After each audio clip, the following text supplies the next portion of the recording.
Okay, I'll kick All it off. yours, Greg. Yeah, good evening.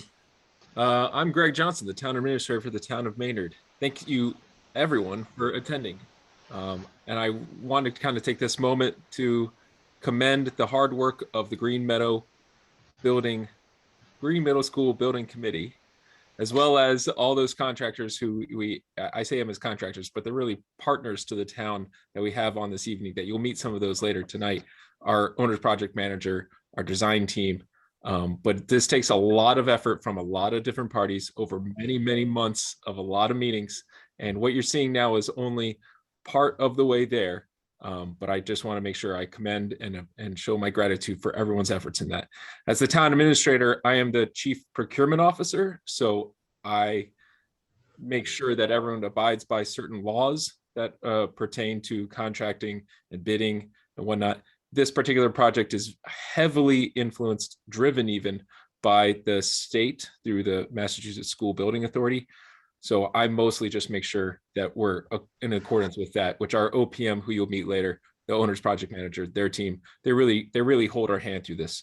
But it's a group effort. So everyone, thank you so much. And really thank you to the audience and public for coming tonight. There's a couple of rules, just not rules, but some guidance to start us off with. We're going to try to keep this to an hour, do the best we can.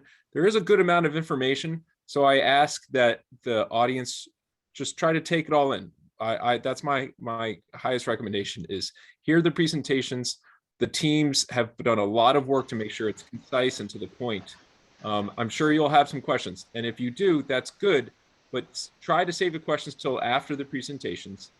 And use the Zoom function of raising your hand.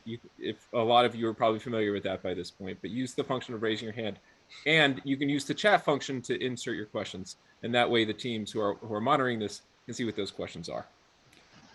Everyone's going to be muted automatically. And at the end for the question period, we have an administrator that can unmute you if you have your hand raised.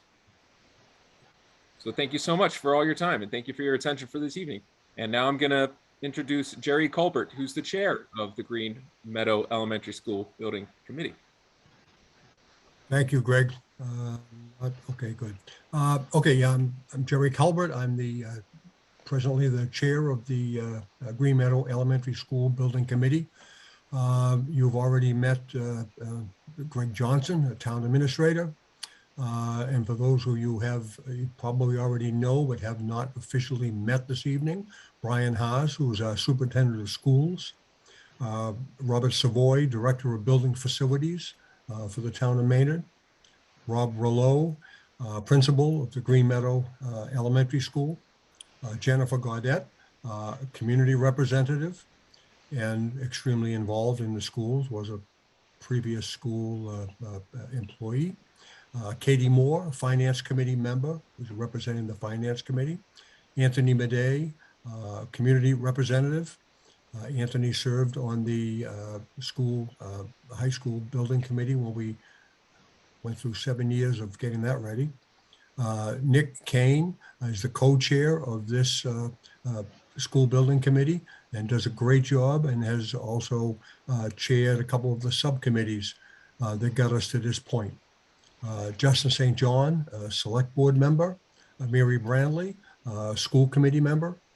Justin DeMarco is a DPW director. Chris De Silva, a select board member also. Charles Gabron, a special projects coordinator with the Maynard School District. Wayne White, business manager for the Maynard Public Schools. Mark Anderson, a community representative. Matthew Johan, a community representative. And Ken Newhouser is representing the Sustainability Committee for the town of Maynard. And that is our full committee. And we've been in operation since, I want to say, late 2020, and really started having meetings in early 2021. And that's it. I'll turn it back over to Phil. Thank you, Jerry. So like Jerry mentioned, my name's Phil Palumbo. I'm a director with Collier's Project Leaders. We are lucky enough to be the owner's project manager, as Greg mentioned, on the project. So on this slide, Greg kind of briefly mentioned the Massachusetts School Building Authority. I'll get into kind of who, what, and how on them, and on the acronym you're going to hear a lot, the MSBA. So MSBA is a state agency that offers financial assistance / grant programs to school districts within the state that are looking to embark on capital improvement projects within their school buildings. The MSBA gets their revenue stream and how they provide funding to these different school projects through 1 penny of the 6.25% sale tax. So without even knowing it, you are contributing to different MSBA funded school projects throughout the state. There are 2 specific types of grant programs the MSBA offers. The first grant program is what they call their accelerated repair projects. It's for school districts that are looking to either replace their boilers in their boiler plant, or replace their roof system, or replace their exterior doors and exterior windows. So smaller scope projects, but designed to kind of increase the energy efficiency of the dated school building. The other grant program MSBA offers, and this is the program our project team is luckily enough to be a part of, is what MSBA calls their core program projects. And ultimately, that's school districts that are looking to embark on the study of potentially replacing a school building, doing an addition renovation to a school building, but ultimately a more larger scale project relative to a school building within their district. These aren't grant programs that you just step into. You have to apply for them and get accepted. Historical data wise, on an annual basis, school districts that submit to be part of MSBA's core programs, only about 20% of them are accepted. So when you get accepted, it's a big to-do, and you want to make sure you follow the MSBA process to the T to make sure you can do all you can to set yourself up to get that funding from the state. So I'll just quickly step through what they call their modules, the steps or phases with the MSBA process. So the very first step is you submit a statement of interest called the SOI. So the Maynard Public Schools did that in 2019. Within that, you indicate the project need and the project type that you want to potentially get accepted to, and MSBA reviews that application relative to how they view the need of that school building and how it compares to what they have budget-wise in their pipeline relative to all the other districts that are submitting for a core program project. If you're lucky enough to get accepted, you move into a 270-day eligibility period.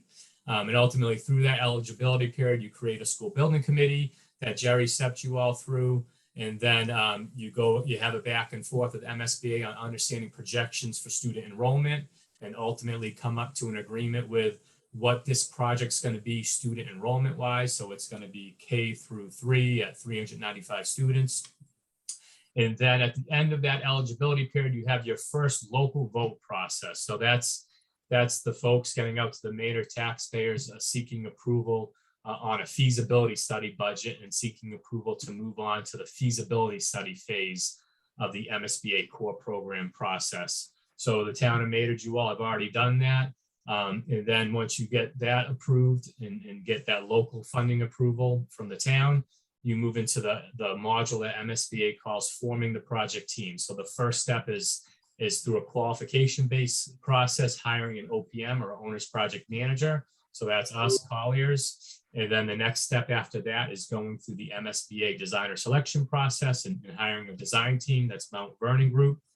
Once you get through those 2 steps, you move into the module that's called Module 3, feasibility study. That's the module that we're currently in right now, and approximately a third of the way through, or 50% of the way through. It's in that phase where you study the existing conditions of the building, of the site, do your educational visioning, community visioning, produce multiple design schemes relative to, and there's 3 specific scopes you have to study. Addition renovation to the existing building, ground up or new construction, and then a base repair or code upgrade. So you go through multiple design schemes of those project scopes. And at the end of the feasibility study, you submit to MSBA what's called a preferred schematic report. And that's ultimately the owner saying to MSBA, through all the studies we've done, the chosen scheme is X. And then from there, you get MSBA's board of directors approval to move into what they call schematic design. And what schematic design is just further advancing that big picture chosen scheme. And then at the end of schematic design, through a detailed cost estimate process, you get into a project scope and budget agreement with MSBA. And ultimately what that says is, okay, through this more detailed design, the total project cost is going to be this, the project scope is going to be this, and the project timeline is going to be this. So once you get that project scope and budget agreement with MSBA, it's moving into the local process, or what they call funding the project. And it's ultimately, that's the time frame where you get out to the community, educate them on the facts of the project cost, project timeline, and prep for that next local vote. So that's the big local vote where you're seeking approval on the project scope and budget that's associated with that agreement with MSBA. If the project's then lucky enough to get approved into the next stages, you move on to the rest of design. Typically is like another year of design, move on to bidding, construction, project closeout. So a very prescriptive process, but it's a very good process to kind of force the team to go through the process in a very diligent manner and cross your T's and dot your I's and make sure you're doing right by the state and local taxpayers. With that, I'll hand it over to Superintendent Haas, and he'll get into more specifics on the SOI submission for Maynard. Thank you. Thanks, Phil.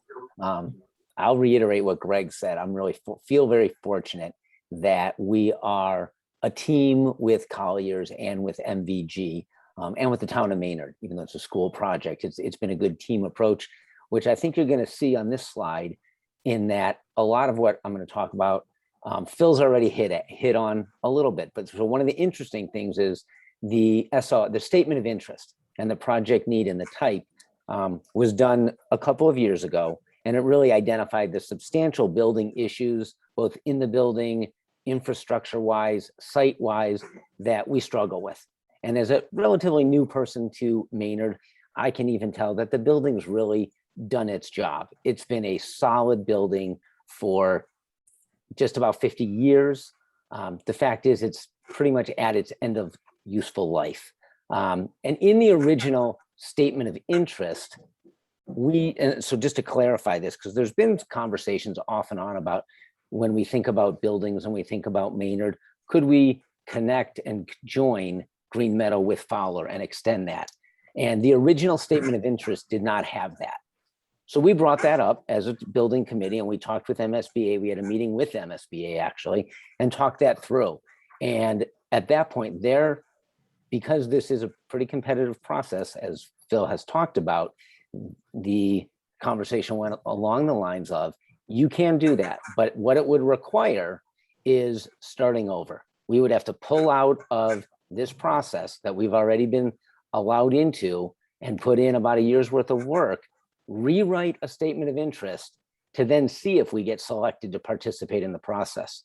So given that was on the table and we had the conversation with MSBA, the committee decided that's not a worthwhile gamble to take at this point. We're going to continue forward knowing that it's a standalone Green Meadow, whether it's one of the, and it'll be one of the options that Phil mentioned, whether it's an ad reno or a new building or a base repair code update. But that's why, because I know that's been a conversation both at building committee meetings for a while and out in the community. So just to clarify, that's why we're not going down that path. We're moving forward on the Green Meadow Elementary School standalone, one of those models. And just to reiterate why, and Phil mentioned this in terms of some percentages, but in 2019, when we submitted, there were 61 core program submissions, that's a lot of submissions. And the Mass School Building Authority, they look at their checkbook basically and say, how much money do we have? Because they will only take the amount of projects that they know that they can fund. And there's a range there. And only 11 submissions got accepted. We were one of the 11. So we feel very fortunate to be a partner with the Mass School Building Authority. Think about that, 60 applied and only 11 got accepted. In fact, I read an article today that Burlington, Massachusetts has been trying for 10 years to write an SOI and get accepted. And once again, they didn't get accepted. So we don't want to risk that. We want to continue moving forward. We've done our 270-day eligibility period. We've done the enrollment projections, and they look at a variety of different data to assess the enrollment, which we agree with, and then the feasibility process, which the town has approved. So we're in that. So we're actually in a very good position. It's actually gone really smoothly. And I credit that to, the town and Greg, and specifically Colliers as owner's project manager, and MVG as partners, really helping us with the visioning and getting input from the community. And what do we want in a new building? And at the end of the day, we're really excited to be moving forward. So let me turn it back over to Phil. Thanks, Brian. So on this slide, we just want to speak to that process of forming the project team. So first hiring an OPM, then hiring a design team. So I'll give a little brief relevant experience on Colliers, then I'll hand it over to Frank Tedesco, owner of Mount Vernon Group, and he'll get into experience with MVG. So Colliers Project Leaders, we've been around since 1996, started off as Strategic Building Solutions, and then transferred into kind of Colliers Project Leaders, but ultimately since 96 have been owners project managers for public clients, private clients, have worked on private school projects, public school projects, town halls, city halls, senior centers, community centers, all different types of projects. Since the MSBA has been in existence since 2004, we've been a big OPM player with their both core program projects and accelerated repair projects. And since 2004, we've probably completed close to 100 MSBA projects. Some recent successes with core program projects are the Marbell Elementary School in Foxborough, Mass. That recently closed out. The Cape Cod Tech, Voc Tech Regional High School in Wareham, Mass. That recently closed out. And Templeton Elementary School in Templeton, Mass. That closed out about a year ago. So with that, I'll hand over to Frank, and he can get into Mount Vernon Group's experience. Sure, thank you, Phil. I'm Frank Tedesco. I'm president of the Mount Vernon Group. Our firm was founded in 1954. We're a Massachusetts firm. We have been responsible for, if you account for today's dollars, about $5 billion of school construction. And we're pretty proud of that. We also have recently done school in the area, including in Marlborough and Ludlow, not too far away. And we're just finished one in Wareham. These are all elementary schools, similar to yours. So we feel that our experience, we're honored to bring it to Maynard. Maynard is a beautiful community. I just enjoy it every time I go there. And people are very nice, and people want to stay in town. And I think part of that is having great schools. So our job as architects and going through the visioning process is to find that right school for your community, one that is affordable, but also meets all of your educational needs, and something that you'll be proud to look at and to go to, both for the students and the community. And that would be our goal. And again, thank you. We look forward to bringing you a great school and working with you. So that brings us to the project why. My name is Chris LeBlanc. I'm the project manager for Mount Vernon Group, and kind of heading up the design team. So the design team has been out to the existing Green Meadow School a number of times over the past few months to meet with Rob Rulo, the principal, and discuss the existing conditions, document them, and kind of get a sense of what the school is. As Brian has mentioned, the school is very well maintained, but it's kind of at the end of its useful life. It's in need of constant repairs. And what we'd like to share with you are some of the issues that are facing the existing building, and kind of talk about some of that. So we have some exterior wall deterioration due to water, just the weather over time. The buildings are old. There's some exterior exposed columns near the outside cafeteria wall, which are deteriorating as well.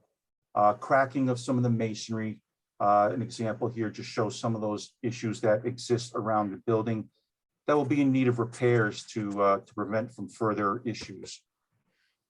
The roof system is aging.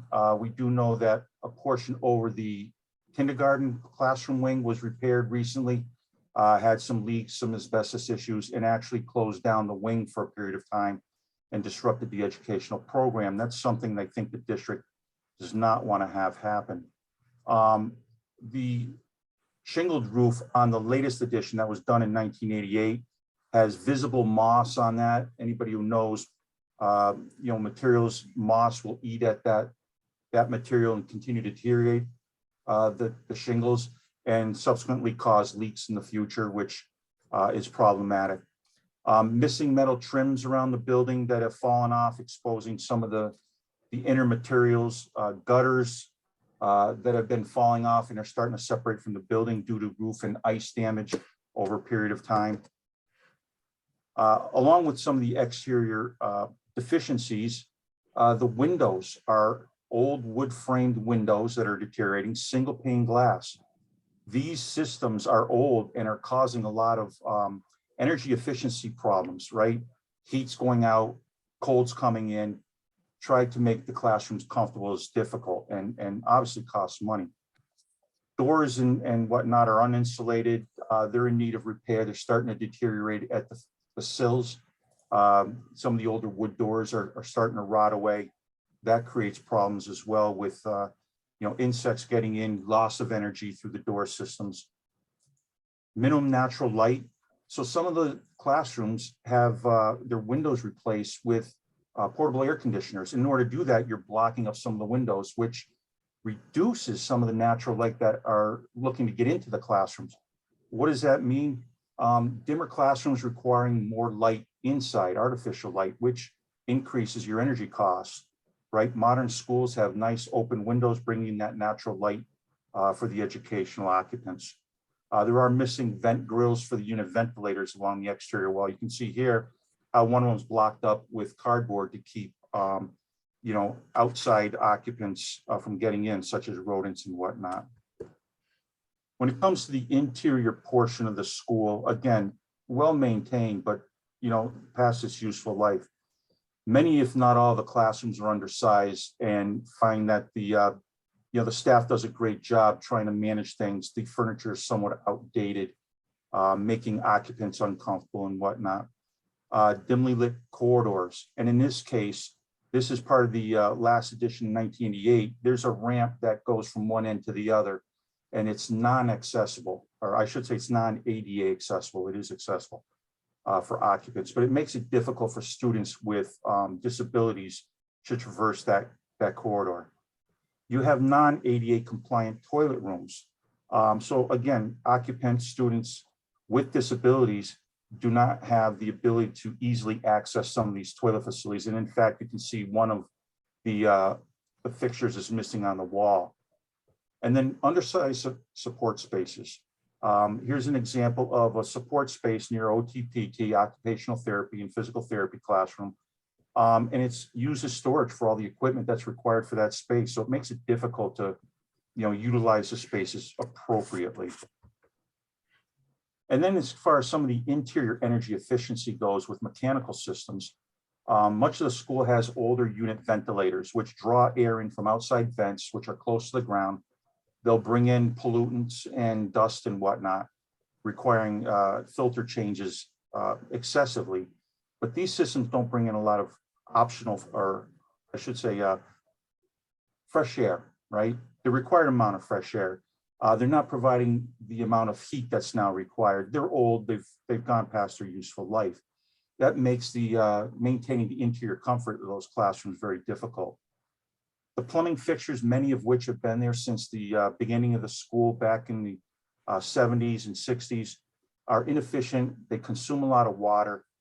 Providing new energy efficient and water consumable fixtures and handicap accessible fixtures will certainly reduce energy costs over the time of the school. So those are things that we need to look at. The lighting systems in the school vary from older incandescent lights, which are no longer in use today. There's some fluorescent lighting, and there's even newer LED lighting. The problem with some of this is when you're going from various spaces and going through the various lighting conditions, it fatigues the eyes for the occupants and the learning environment. So that's something that needs to be looked at. The electrical system, outdated. It's hard to keep up with the newer technologies and equipment that are required of the schools and being implemented. So those electrical systems are being taxed. An upgrade is definitely going to be needed to make each of the classrooms technologically advanced in today's learning environment. And you can see here, there's one of the smaller racks. There's a few of them located throughout the building to manage the technology, but they're not large enough to manage also the security systems and the various communication systems that the school requires. Around the exterior site, there's some examples of deteriorating pavement. You can see that it's cracking, separating, causing potholes in need of repair, and creating tripping hazards for the occupants. It's an elementary school with young children, so these are things to be concerned about. There's a separation of the sidewalks as well. The parking area that currently exists up adjacent to the school is smaller and barely houses the staff. So if you have paraprofessionals or people coming in to work with students, visit the school and parents, et cetera, it's hard to find some additional parking. Some of it, and many people park down by the Crow Park area. The play areas, they're not fenced in. They have older surfacing. The newer surfacing makes it much safer for occupants in the fall protection. And then fencing around some of these spaces also keeps the occupants safe and controllable, so that they're not wandering off during recess. Rob, do you have anything to add about your school? Thanks, Chris. First of all, I want to thank all the parents and everybody else for coming out tonight. One of the best things about the Green Meadow Elementary School, I would say, when I arrived, was the atmosphere and the culture. But I honestly believe that we want to give the very best to our students also, and the families of the Maynard town. So we know that going down into this, where we're traveling, is that our hope is that you will have the next school for the next 5 decades and beyond. So we're very proud of what we do, and we're very proud of our community. And we just want our elementary school, in order to emphasize exactly what we believe that we have. Some of the areas that Chris has talked about is inside our buildings, because of the inabilities in order to house amount of staff. We've had to put double up or sometimes triple up members of our staff in order to be able to have certain classrooms. We've had to make sure that we have some students, we had eating lunches inside of their rooms, especially towards the preschool area, because we don't have the ability in order to make sure that we are able to serve them full lunches, because we do receive some of our lunch materials from the middle school, and some of it is from our Green Middle School. So all in all, with what is being stated is not only on the outside and some of the issues that are going on, we are facing the same issues on the inside of the building on a daily basis. Thanks, Chris.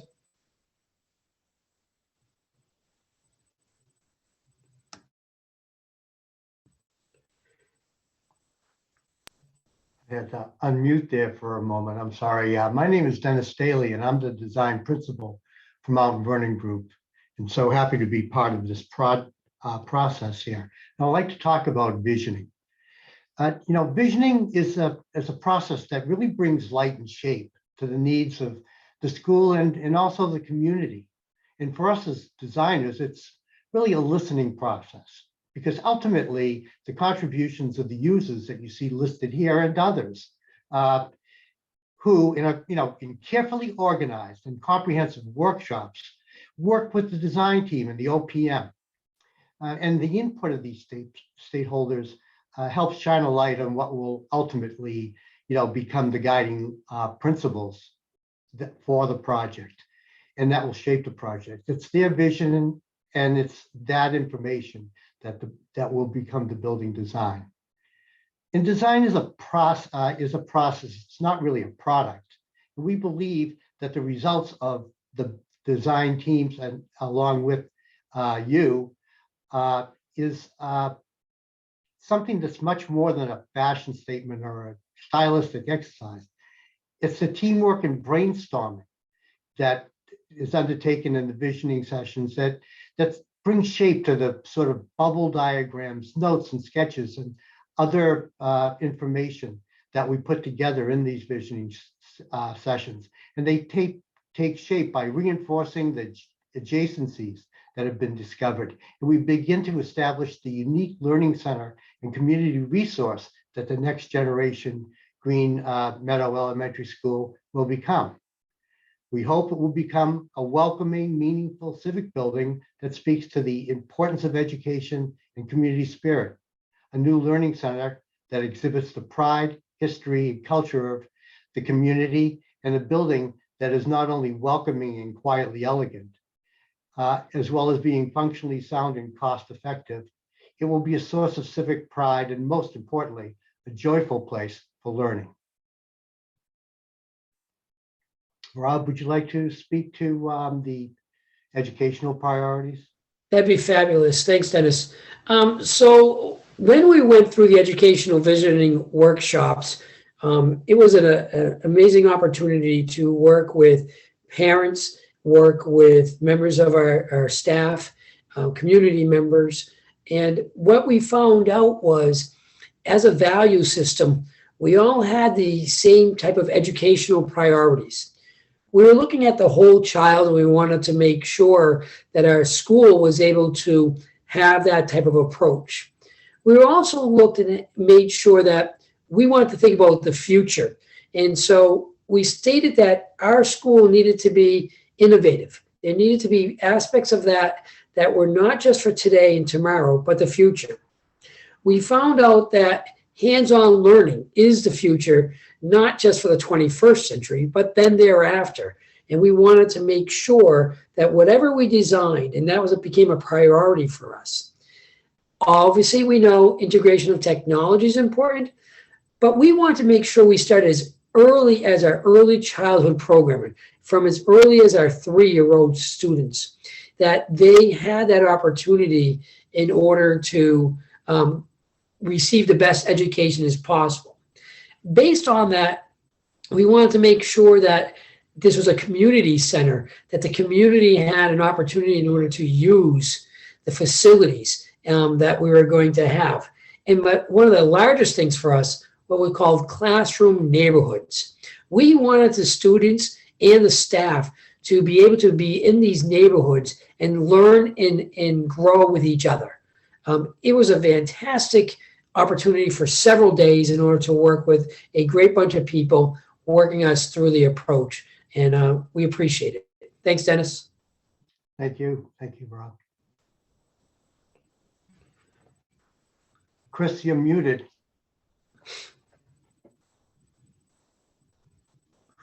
I apologize. So now we want to go over with the community some of the alternatives that we've kind of come about and design. So we're going to look at code upgrades and repairs. That's one of the MSBA requirements. How do we upgrade the existing building to meet the current ADA and codes, and some of the necessary repairs to keep it moving forward. We have a couple of addition renovation solutions to discuss with you, keeping a portion or portions of the existing building and then adding on to accommodate the needs of the educational process. And then a few new construction solutions that provide different alternatives to the district's needs. All of these, we will intend to incorporate as much sustainability options as possible for each of the given solutions. So that's an ongoing process as you see them. Our first one will be code. If I could add one, if I could add, Chris. Absolutely. This is Frank. I think it should be noted, all the options, with the exception of the code upgrade, would have the same educational program. So all of the options meet the need of the program that's been selected for the school and the number of students. Thank you. So our first option will be alternative 1, code upgrades and repairs. So what that means is we'll take the existing school, we'll do an analysis of all the ADA non-compliant issues, anything that relates to code, to bring it up to the 21st century requirements of the latest building codes. So that building continues to serve the district well, and it's very accessible. The same thing with the site, making sure that any of the adjustments, paving, accessibility, entrances will be met to meet the district's goals.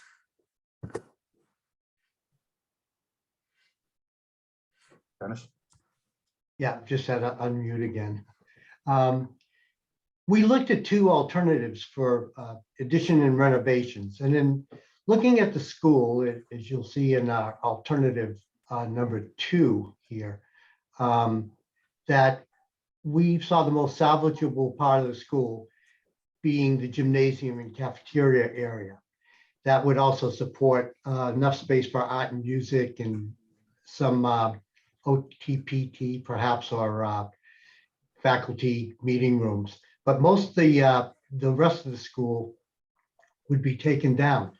And it would be done in a process where we would build the entire new wing of 2 stories that would contain all the learning areas. And then while that's being done, we would go in and, as much as we could, start working on some of the renovations within the building.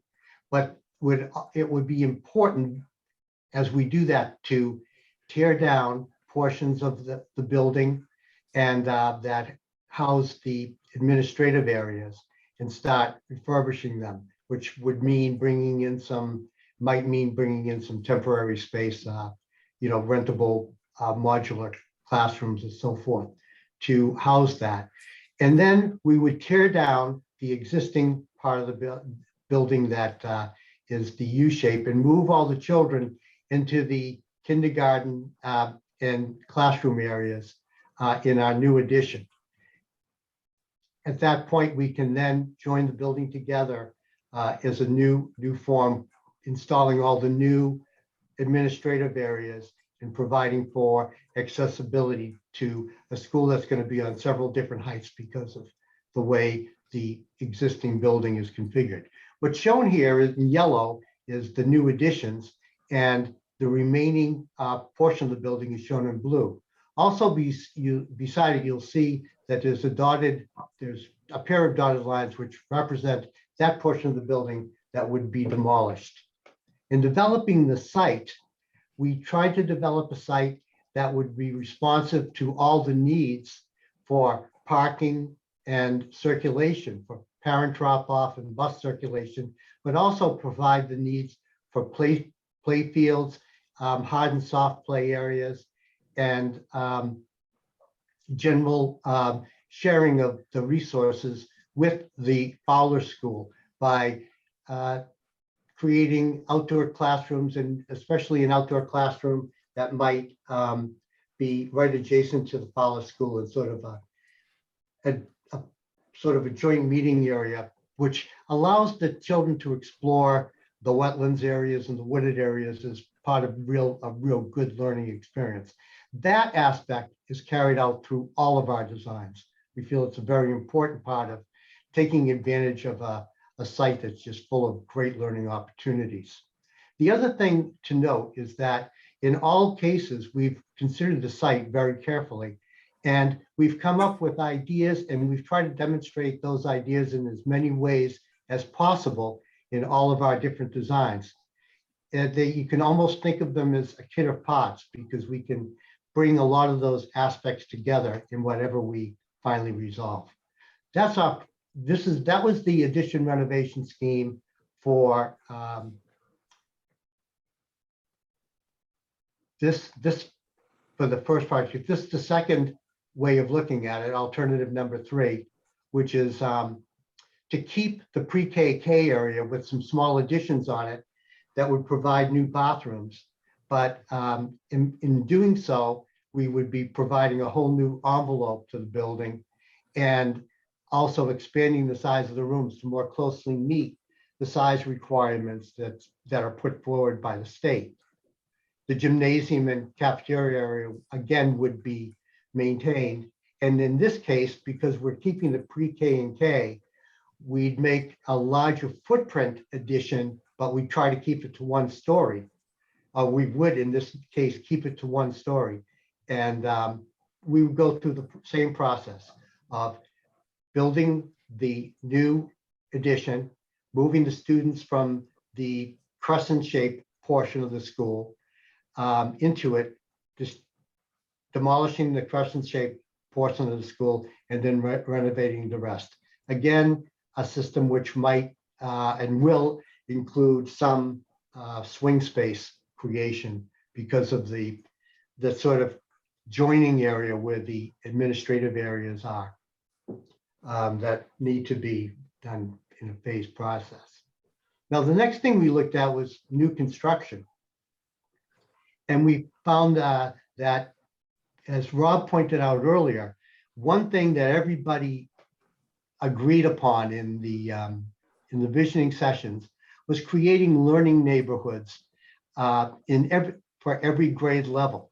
And we tried to create each neighborhood based upon a grade.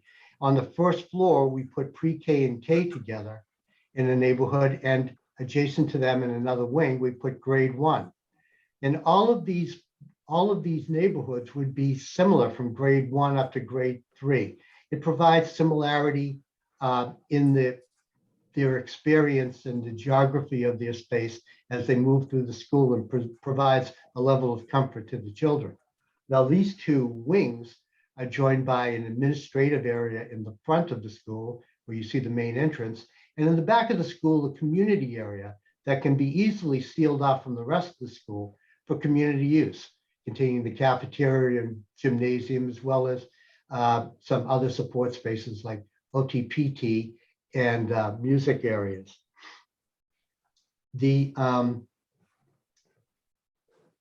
By doing that, you can see again, we have shown in the light gray dotted lines the area that the present school occupies. A new ground up school offers the opportunity to keep all those kids in school, keep the school running 100% through the entire building process, and then moving all the children into the new school, whereupon the old building would be demolished and the rest of the construction of the site would be achieved.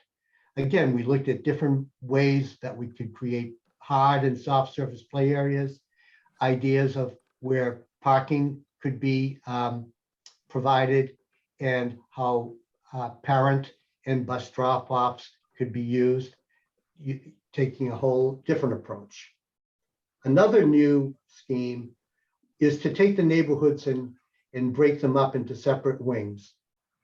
One wing would contain the kindergarten. On the first floor would contain kindergarten and pre-K adjacent to the first grade, keeping those younger kids together with their own sort of outdoor play area in between.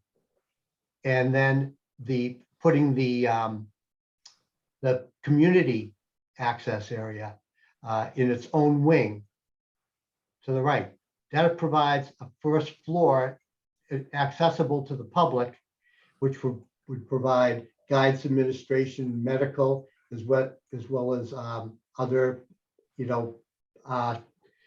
sort of public-facing areas within the school. But also it provides an opportunity to, on the second floor, put some of the other areas like the media center, which could be, accessible to the community. That particular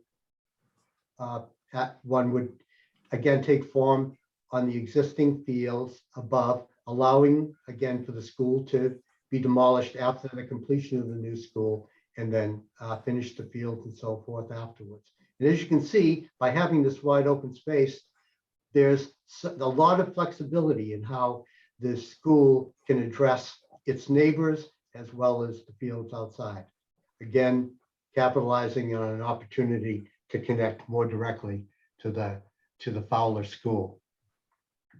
Now, a third new scheme, which is alternative 6, we tried to go even a step further by creating wings that provided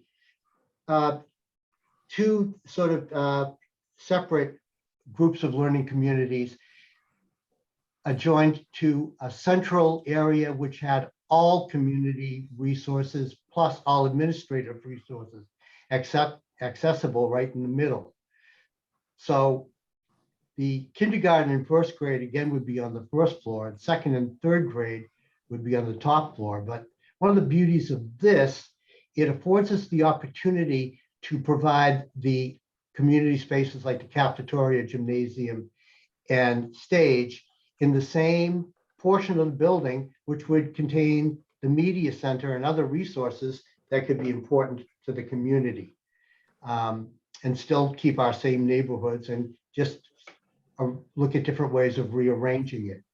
That would sit on the site in such a way that it would, again, work the same way as the other buildings by allowing full occupancy to remain in the existing school and to move in later.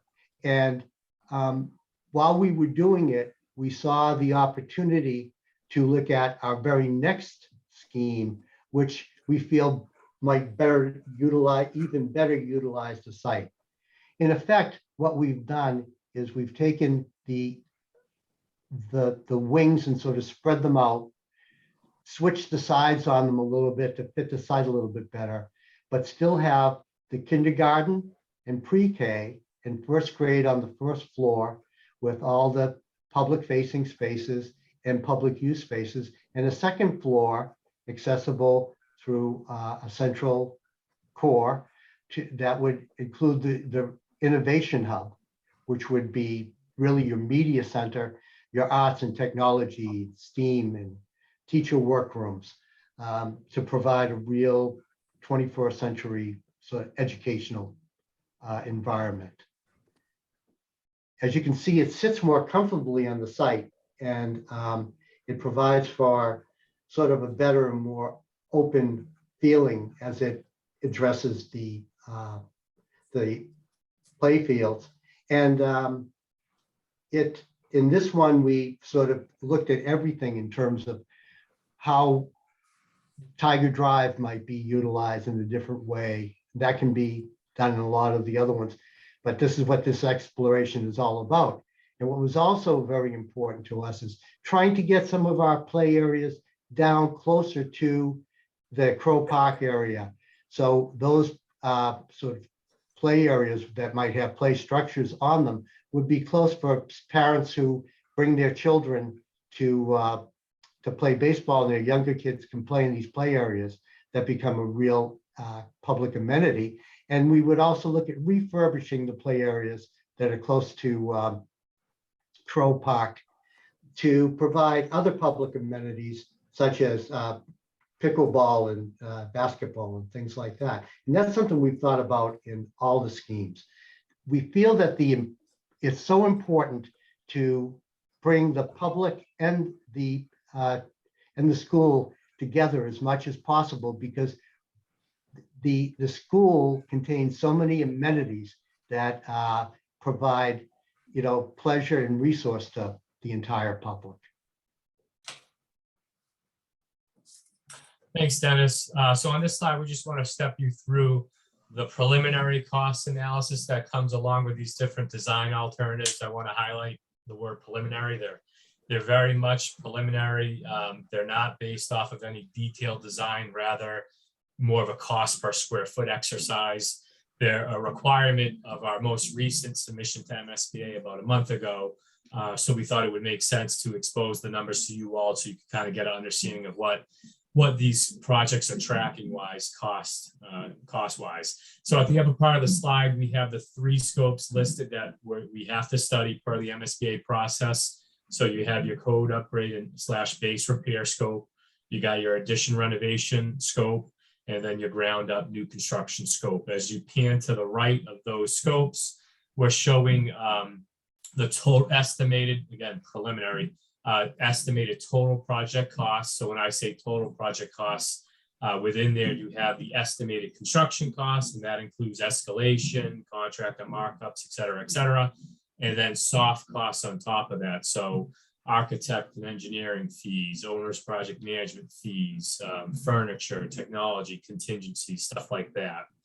And then the numbers to the right of those total project cost estimates are the approximate local shares that we're calculating out of that total project cost. So with an MSBA core program project, you start with an MSBA reimbursement rate. Ours is 55%.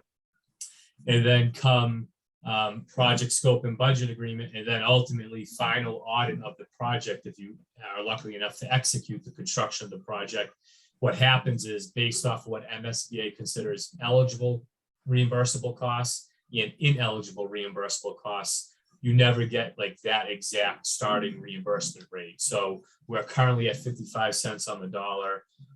Based off of historical data, we're probably going to be somewhere at 40 cents on the dollar or 43. At this point, it's very much a guesstimate, but to use a number to show you kind of how, generally speaking, the numbers shake out, we utilized a 15% rate reduction. So ultimately, the local shares are showing 40% from MSBA and 60% from Maynard. So base repair or code upgrade, you're looking at a range of 25.5 million to 27 million for total project costs. And that brings your local share based off of that math range from 15.3 million to 16.2 million. Addition renovation scopes, you're looking at a total project cost range of 58 million to 65 million. And then within that, the local share being a range of 34.8 million to 39 million. And then your ground up or new construction scope, you're looking at a range for total project costs of 67.5 million to 78.5 million, with the local share within that being approximately 40.5 million to 47.1 million. The graphs below come from the most recent MSBA Board of Directors meeting this past March, and they are essentially MSBA core program projects that either are completed and or are in design like we are. And on the graph, you'll see what they're estimating their project to come in at come bid time. So these two graphs encompass ultimately a 15-year time window, both of them. The graph on the left is core program projects that elected or have in design chosen to go with ground up schemes or new construction schemes. And then the graph on the right are MSBA core program projects that chose or have chosen in their design phase to go add reno. So you'll see on the right side of each of those graphs, we put that orange circle with GMES, where our current construction costs per square foot estimates are putting us as it relates to new construction and add reno, and as well as it relates to where we're anticipating going out to bid roughly spring of 2024. So the goal with these two graphs is to show you all that based off of the escalation trend line that's occurring with these projects and essentially all construction projects lately, we fall right in line with all the other MSBA projects that are kind of in the same part of the process that we're in. Next slide, Chris. And so on this slide, just want to step through project timeline, where we've been and where we're going. So like I mentioned earlier, we're in that initial feasibility study phase of the MSBA process. We had our first big MSBA submission about a month ago. That was the preliminary design program submission. That went great. The review comments from MSBA were minimal at best. We're now moving into the preferred schematic report part of the feasibility study phase, and we're due to submit that to them at the end of June. That'll ultimately be the submission where we say to them, you know, listen, we've studied all these different design schemes and our preferred and chosen scheme is this. So that'll be reviewed at their August Board of Directors meeting of this year.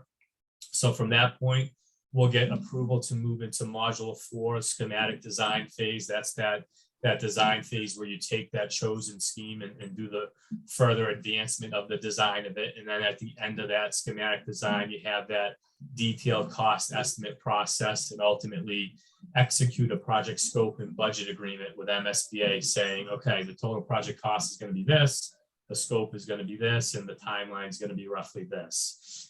So from that point, we'll move on to our funding the project phase. The idea is we're done with schematic design right around spring of next year. So the current thought is our local vote process to see if this project can come reality outside of design is we're slating it for early summer of next year. We have a goal of trying to hit the spring town meeting of next year based off of durations. We're not 100% sure yet if we're going to be able to do that. But roughly that late spring, early summer timeframe is where we're going to hopefully seek approval from the Maynard taxpayers to make this project a reality. And what happens after that point, if it gets approved locally, is you move into the rest of design. That ultimately takes about a year or so. You go out to bid. So again, early 2024, spring of 2024, we're looking at a construction duration of roughly 2 years to 2.5 years. So mid 2026 for occupancy. And then the MSBA kind of paperwork closeout process takes a year plus. So the MSBA kind of final audit process would happen in 2027. Next slide, Chris. So with that, we want to thank you all so much for taking time out of your night and your busy schedule to be with us tonight and hear about the project. We recognize the importance of this project to the Maynard community, and we want you to know that we're doing the best we can to design a building and site that's going to meet the district's needs as well as the community needs. On the site, on the slide right now, you'll see the URL link for the project Facebook page and project website. So please visit those frequently. We're going to be trying to put project updates on those. And we're also going to try to produce a FAQ document in the next week or so based off of back and forth and Q&A from tonight and post that to those websites. So with that, we'd love to open it up to any questions you all might have.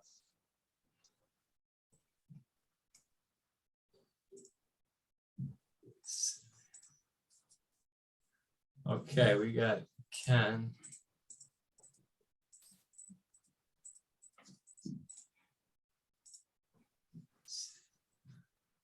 All right, so Ken, I'm going to ask you to unmute.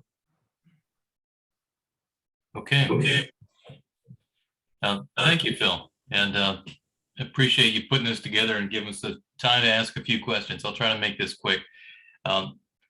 So you mentioned the goal of doing the best you can for, I believe that the committee and project team is positioned to do that. Is it, do you have a clear mission from the town as to what the goals are for this project? So I would start off by saying from the educational visioning process, we have a clear path relative to the educational goals for the school district. The goal with this forum tonight and future forums is to get a good understanding of community goals relative to community use of the building and site. And we do plan on creating a sustainability subcommittee to understand sustainability goals that the community would like us to reach for the project. Excellent. Thank you. Yep. Okay. Leslie, I'm going to ask you to unmute. Okay. I'm just wondering if any of the plans that are getting serious consideration have taken into account preserving the woods between the parking lot that's near the ball field and the existing building where children already play in the woods. Chris or Dennis, you guys want to answer that? I can answer that. I can, actually, I'd like to answer that, Chris, because Absolutely. I was just touching on it in the last part of the presentation. We see that area as a wonderful opportunity to improve there's a paved area that's in kind of tough shape. Improve that area, preserve as much and help the wooded area as much as possible to become as healthy and usable as possible, and to provide places that the community can use for pickleball and such things. Having a nice buffer of green in between is a good thing, and utilizing space that has already been paved in there for things such as pickleball would be a real great asset to the community. Okay, thank you. Thanks, Dennis. So I got a couple of questions in the chat here from Mary. Is the space in the middle of some of the designs a courtyard? Chris or Dennis, I'm going to answer yes, but if you want to confirm that. So yes, the spaces in the middle do act as courtyards, which will be typically also used as learning spaces, outdoor learning spaces. Yeah, and then the next part of the question is, are certain alternatives more energy efficient than others? So the goal would be to make sure any of the options that are put forth to the district would be as energy efficient as possible. So yeah, they're all going to be energy efficient in similar ways with mechanical systems, natural lighting, fresh air, etc. It's just the layouts that change slightly. Okay, that, If I could add, MSBA requires that we have a minimum of LEED registered. We reach that level in the LEED charts for energy efficiency and sustainability. thank you, Frank. And then the last part of this question, when the designs include playgrounds on the other side of parking lots, are those intended to be for use by students during recess or more for community use? The playgrounds that are being created are for school use during school hours, but we would like to locate amenities in places that are available while people are using other parts of the general area, like Crow Field. So children can play on play structures within their parents' site. And also, because we're going to be working in the area and things have to be done, use some of the area that has already been paved and is actually on school property. And, painting it, refurbishing it, and making that a more accessible sort of public-facing activity area. Thanks, Dennis. Kelsey, I'll ask you to unmute. Hi, yes. Thank you for all your hard work on this committee, everyone. I just have a question about how it will be decided, which of the 7 options will move forward for the preferred schematic, and having a parent of a young child who will attend hopefully this new Green Meadow. The alternate options, the new construction options sound really exciting. So how does it sounds like the vote doesn't happen for over a year, but the preferred schematic gets chosen this summer. Yep. Yes. So ultimately the vote is by the school building committee. That's the formal process that you're required to go through the MSBA, and you, as part of the preferred schematic submission, you provide them with that formal vote that the school building committee took. And that will happen prior to our end of June submission of it. But with all that said, the goal of tonight's forum and future forums before that submission date is to get as much feedback as we can from the community. So the goal is, while we're showing design alternatives to committee members, we're kind of taking into account feedback we're hearing from you all.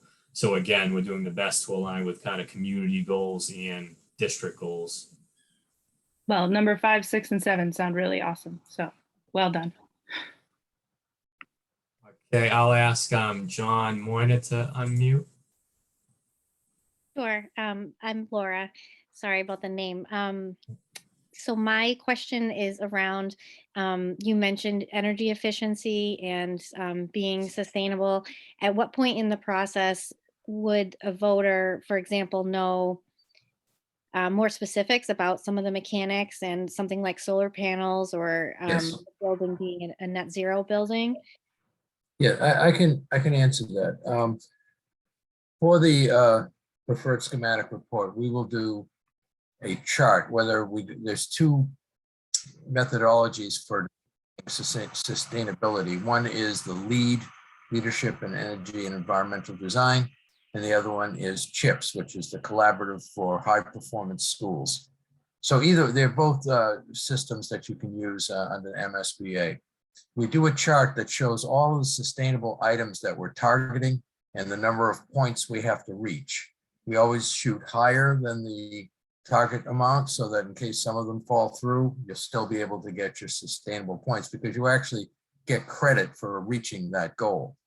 So that will be a very public thing, and it will have a lot of discussions with the committee, first of all, and then those can be explained. And a lot of things are pretty simple and no-brainers, like we're going to have bike racks near there, so encouraging people to ride bikes. So you get 1 credit for that. Then there are a lot of credits for energy efficiency. There are credits for water efficiency and other sustainable items throughout, including renewable resources such as solar panels. So all of these are taken into account to create a school that will reach the credit level that we're looking for. And that's a collaborative process that we'll be bringing up at the during the schematic report. Thanks, Frank.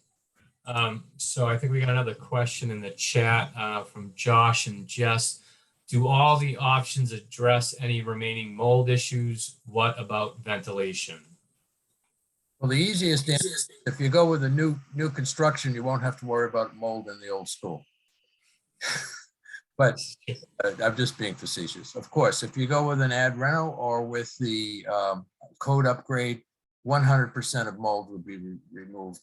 It have to be. And that the Board of Health would be involved with that, I'm sure. Thank you, Frank. I'm going to ask Roger Stillwater to unmute. Yes. So I just wanted to ask, you've got a number of new options there, and with the renovations, I guess, too. If you were trying to do a net zero building, are there designs that make that easier, or that you could implement it in a more cost-effective way? That's an excellent question. You know, the buzzword has been net zero, which means that the amount of energy output equals or is less than the amount that it takes to run the school. So in other words, you're trying to produce as much energy as you're using. This is very difficult to do in New England because the two main sources of renewable energy are solar panels and wind power. So you can put so many solar panels out to try to get the net. What is the net difference between how much energy you're producing and how much energy you're using? Unfortunately, what happens is windows must get much smaller. You have super insulated places, and it really is a difficult thing to achieve. But what we always say is there are new technologies coming, such as air source heat pumps and other things that could help that reduce the amount of energy output.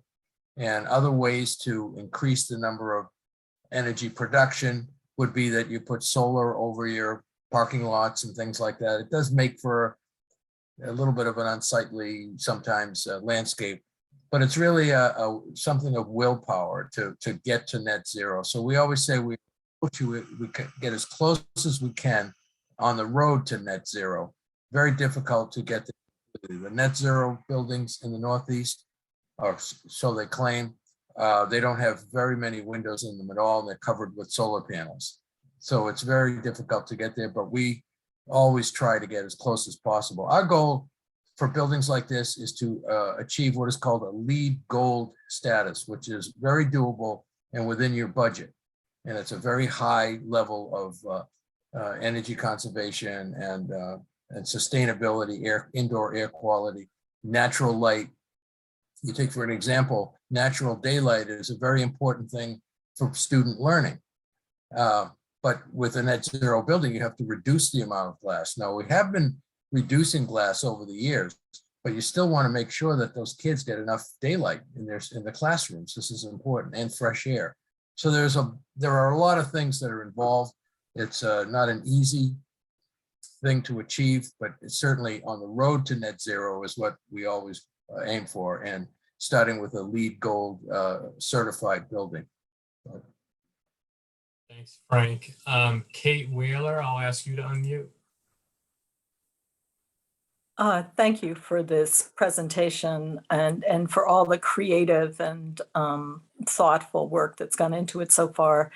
I just wanted to applaud you also on taking into account minimizing the paving. It looks like you've really tried to do as little as you can, which is, we appreciate. But I wanted to go back to the LEED Gold net Yes. zero again. You're aware that we're a green community and that we're Yes. going to be asked to whatever these new stretch codes are that are coming along, and I know it's still, I wanted to ask whether the MSBA project intersects with the stretch codes in some way, and if they're coming, will they come in time to affect this build or not, like the opt-in codes, for example? Well, it's a good question. I think it's in process as you've described it. Yeah. What the best thing to do is to get this approaching net zero, you need more on-site energy production. So renewable energy that you have to produce on site in order to reach net zero. There's no other way, because you're going to use energy for lighting and ventilation and so forth. So you need energy, and trying to get to that point where you're producing the energy that you need for the building, and sometimes even exceeding that, is going to be a process. And it depends on, as I mentioned, some of the technologies that are coming up. I mean, also, wind and solar right now are the ways to look for it, using groundwater for heat pumps, or now they're using air source heat pumps, which are more efficient. So it's the process that's going on. And yeah, I think the whole state is working and trying to find the solution. We're in the Northeast, we're not in Arizona, which, unfortunately we don't get as much sunlight, but we'll get there. And it is always the goal, starting out, working with the community to try to get your LEED gold or beyond, depending on how many things you want to put into it. Thank you, Frank. Roger Stillwater, did you have another question?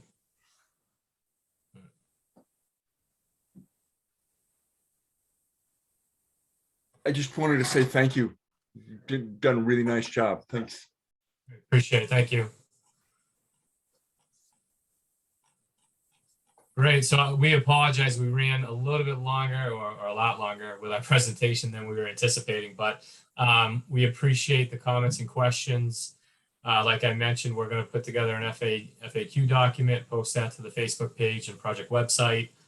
And we really appreciate your time, and we'll continue to get out to the community and keep you all updated with project progress. Thank you all very much.